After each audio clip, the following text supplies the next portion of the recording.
Alors, on est de retour à Franchement-les-Tourneaux et on reçoit David Bergeron-Cyr, qui est vice-président de la CSN et qui est responsable du dossier de la santé et des services sociaux. Disons qu'en ce moment, dans l'actualité, il n'y a pas une journée où on n'entend pas parler justement des difficultés que le réseau connaît. Et cette semaine, la Coalition Solidarité Santé, qui représente plusieurs groupes au Québec, mène une semaine nationale d'action régionale sur l'enjeu de la privatisation ou de la place du privé pour défendre le système public. David, bonjour. Bonjour, Jacques. Alors, David, d'abord, d'entrée de jeu, c'est qui la Coalition Solidarité Santé et pourquoi une semaine nationale d'action régionale sur la question du privé? Oui, ben la Coalition Solidarité Santé, c'est un regroupement d'organismes communautaires puis d'organisations syndicales qui gravitent ou qui sont dans tout le domaine, évidemment, de la santé et des services sociaux. C'est une coalition qui existe depuis plusieurs années, là, à laquelle la CSN, on est membre, mais qui, depuis le dépôt du projet de loi 15, a changé un peu sa mission. Par le passé, c'était plus un endroit de réflexion, de recherche, de concertation, mais là, devant l'attaque en bonne et due forme à notre réseau public par la CAQ, une autre de plus, finalement, la coalition a décidé de se donner une vocation aussi de mobilisation. Puis c'est pour ça qu'il y a cette semaine d'action sociale, d'agitation qu'on a, justement. C'est quoi les actions qui sont menées? De la distribution d'informations, des rencontres publiques, des manifs, des lignes de pitage? C'est exactement ça. Pétition, manifestation, point de presse, communiqué de presse, partout dans plein de régions du Québec.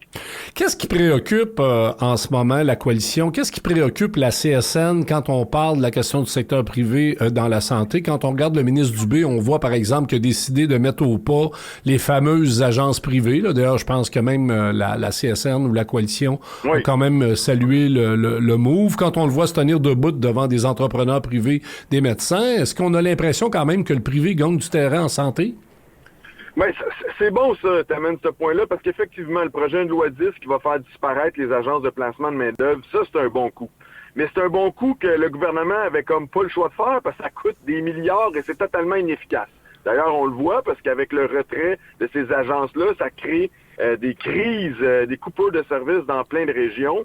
Donc, parce que pour moi, c'est une belle preuve que le privé en santé, c'est pas la solution, c'est le problème. Mais malheureusement, le gouvernement, à l'exception de cette mesure-là, sa volonté dans l'ensemble, c'est d'augmenter la présence du privé en santé et en services sociaux. Comment on a reçu du côté de la coalition et du côté de la CSN la nomination de Mme Biron à la direction de la nouvelle agence de santé? Mme Biron, là, sa nomination, ça revient à l'équivalent d'avoir donné les clés de la banque de sang à un vampire. C'est la même affaire. Elle a passé sa carrière dans le privé en santé. Son papa a fondé l'entreprise dans laquelle elle a travaillé. Sa sœur va prendre sa relève dans l'entreprise qu'elle travaillait dans le privé en santé. Et son conjoint est aussi dans le privé en santé. Fait que, honnêtement, là, on est surpris, mais pas surpris. Parce que dans le projet de loi 15, l'Agence Santé Québec, tout ce qui a été fait, c'est deux choses. Une hyper-centralisation et une ouverture à la privatisation plus que jamais. Puis Jacques, tu le sais, tu étais président de la CSN il n'y a pas si longtemps que ça, un militant depuis de longue date. Le privé en santé, c'est pas complémentaire. C'est un compétiteur. Le privé, là, à long terme, même à court et moyen terme, ça détruit notre réseau public parce que ça s'accapare toutes les ressources humaines, monétaires, matérielles. Alors, c'est extrêmement dommageable. Puis tu sais, genre, quand tu veux tuer ton chien, tu dis quoi? Tu dis qu'il a la rage. Et depuis 30 ans, on n'arrête pas de répéter tout partout, avec raison qu'on a des problèmes à notre réseau public en santé et en services sociaux. Puis on multiplie les réformes centralisatrices, bureaucrates, puis on augmente le privé, puis à chaque fois, il n'y a rien qui s'améliore. Alors, moi, je pense qu'à un moment donné, il faut qu'on doit se poser la question, à qui ont profité toutes ces réformes depuis 30 ans? Certainement pas aux Québécois, pas aux Québécois, parce que notre réseau public va pas mieux. Mais les médecins entrepreneurs, les hommes d'affaires qui ont une vision capitaliste de la société d'un bout à l'autre comme Dubé, tu sais, notre ministre de la Santé, là, il faisait quoi avant? Il travaillait chez Cascade, une entreprise viscéralement antisyndicaliste. Puis quand tu regardes sa vision du système de santé, là, autant dans l'organisation du travail, dans l'évaluation de la performance du réseau, tous des concepts qui sont du milieu des affaires.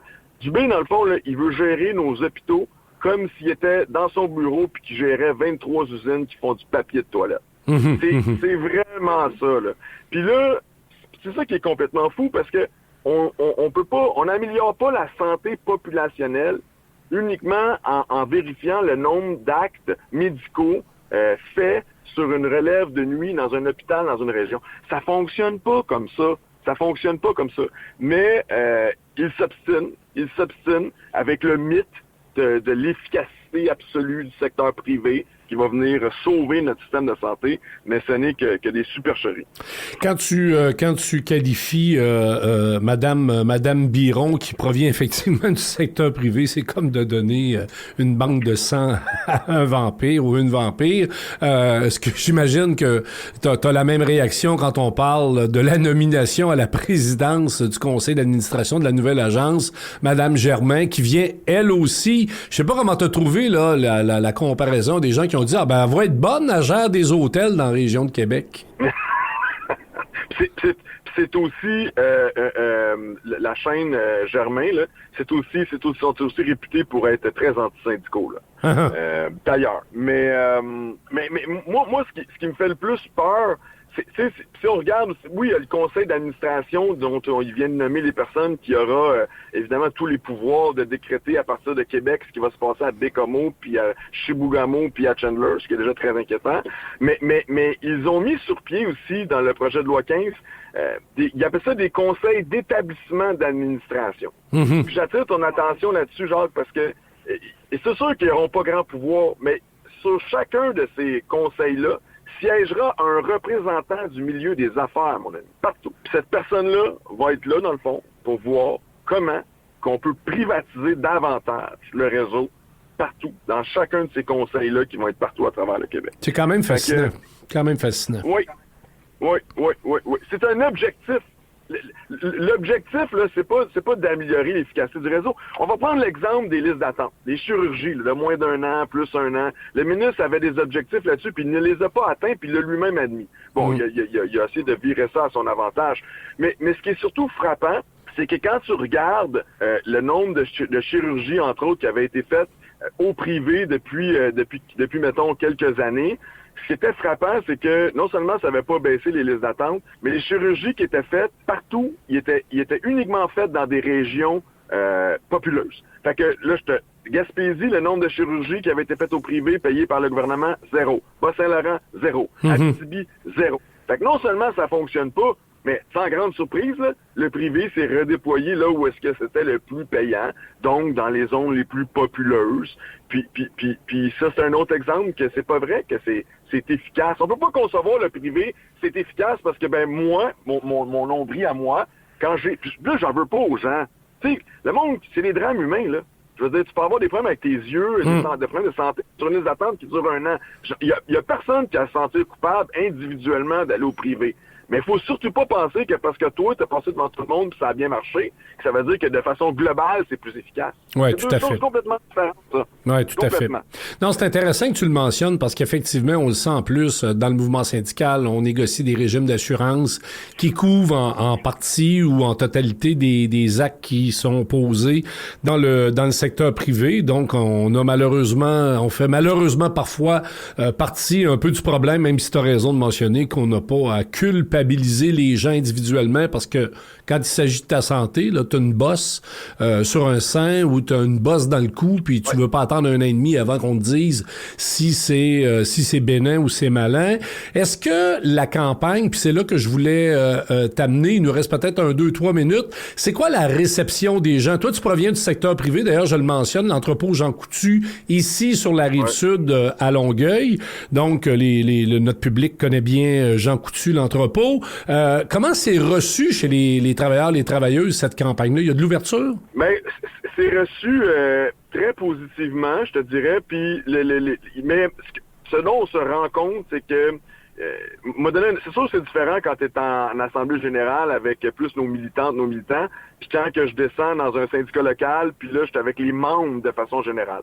Puis, tu sais, je vais donner un exemple. À un moment donné, je dis aux gens ici, bon, qui est d'accord avec ça, le privé en santé? Qui pense que c'est une bonne idée? Puis il y a quelques personnes qui lèvent la main. Je dis, OK, Puis là, il y a une personne qui dit, bon, moi, je lui demande pourquoi que toi, tu penses que c'est une bonne idée, le privé en santé. Ben, il dit, garde, dis-moi, là, je suis sur une liste d'attente depuis 10 ans, j'ai pas eu un médecin. Je dis, OK. Je dis, t'es sur une liste d'attente de quoi? Un GMF. Tabarnak! Un groupe de médecine familiale, c'est du privé en santé.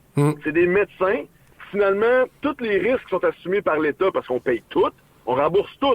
L'équipement, les locaux, en fait, c'est pas leur salaire, parce que c'est pas des salariés, mais on leur donne, il y a une rémunération en échange des actes qu'ils vont donner. Mais c'est une business. Au bout du compte, ces gens-là sont incorporés et c'est du privé en santé. Fait que, tu te rends compte à quel point les gens sont mélangés. Moi, je pense que ce qui est important, c'est pour ça que je pense qu'on est capable de bien faire résonner la campagne. Faut pas juste critiquer. On a des solutions à proposer. C'est ça qu'on met de l'avant. Puis nos solutions, c'est une décentralisation, une démocratisation, puis une déprivatisation du réseau. Puis ça, je terminerai là-dessus, Jacques, parce que moi, c'est un aspect qui me fait beaucoup triper de cette campagne-là. C'est la vision sociale, la vision globale de la santé. Il faut absolument ramener ça. Dans la vie, là, il y a des déterminants sociaux. Il y a des choses qui ont des impacts sur notre santé pas mal plus importants que ton taux de sucre puis ton cholestérol. M'a t'en nommé quelques-uns, Jacques, que tu connais très bien ces enjeux-là. La pauvreté, la crise du logement, l'exclusion sociale, l'environnement, le cataclysme climatique, là, c'est ce qui va avoir le plus d'impact sur la santé populationnelle, physique comme psychologique au Québec. Fait que là, ce que ça veut dire, là, ça veut dire qu'on doit agir en prévention en santé. Si on veut avoir une vision progressiste, il faut agir en prévention en santé. Le gouvernement, est-ce qu'il fait ça? Pas en tout. Non. Zéro.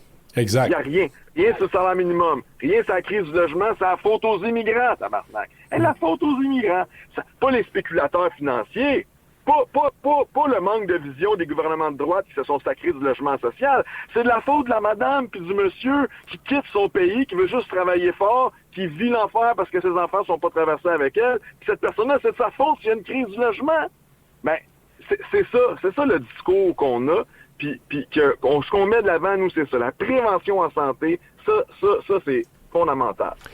David Bergeron-Cyr, vice-président de la CSN qui est membre de la coalition Solidarité Santé, Semaine nationale d'action régionale pour justement combattre le privé en santé. Donc, David, merci infiniment. Tu es en grande forme. Garde la barre haute de même au niveau de l'action puis de la mobilisation. Je pense qu'on en a besoin. Et on te réinvitera pour jaser de cette question-là. Au plaisir, David. Merci, Jacques. Toujours un plaisir de pouvoir parler avec toi.